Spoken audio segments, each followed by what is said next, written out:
গ্রামের এক কোণে বাস করত রমেশ, এক দরিদ্র কৃষক। বাপ দাদার সামান্য জমি ছিল তার একমাত্র সম্বল। প্রতিদিন ভোরবেলা সে মাঠে যেত, কষ্ট করে হাল চাষ করত, তবুও প্রকৃতির খেয়ালে তার ফসল ভালো হতো না। কখনো খরা, কখনো অতিবৃষ্টি, প্রতি বছর নতুন কোনো দুর্যোগ এসে তাকে আরও নিঃস্ব করে তুলত।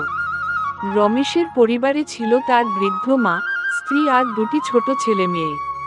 অভাবের সংসার চালাতে কষ্ট হলেও সে কখনো পরিশ্রম থেকে পিছপা হয়নি। ফসল কম হলে পাশের গ্রামে গিয়ে শ্রমিকের কাজ করত, আবার কখনো নদী থেকে মাছ ধরে বিক্রি করত। এক বছর প্রচণ্ড খরায় তার জমির ফসল সম্পূর্ণ নষ্ট হয়ে যায়।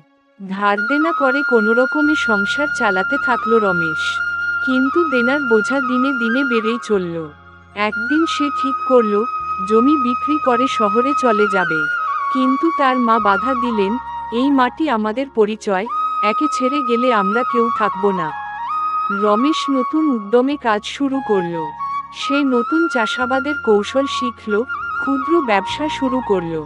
কয়েক বছরের মধ্যেই সে দরিদ্রতা কাটিয়ে স্বাবলম্বী হয়ে উঠল। গ্রামের মানুষ তাকে দেখে অনুপ্রাণিত হল। পরিশ্রম আর ধৈর্যই রমেশের জীবন বদলে দিল, প্রমাণ করল, কঠোর পরিশ্রম কখনো বিফলে যায় না।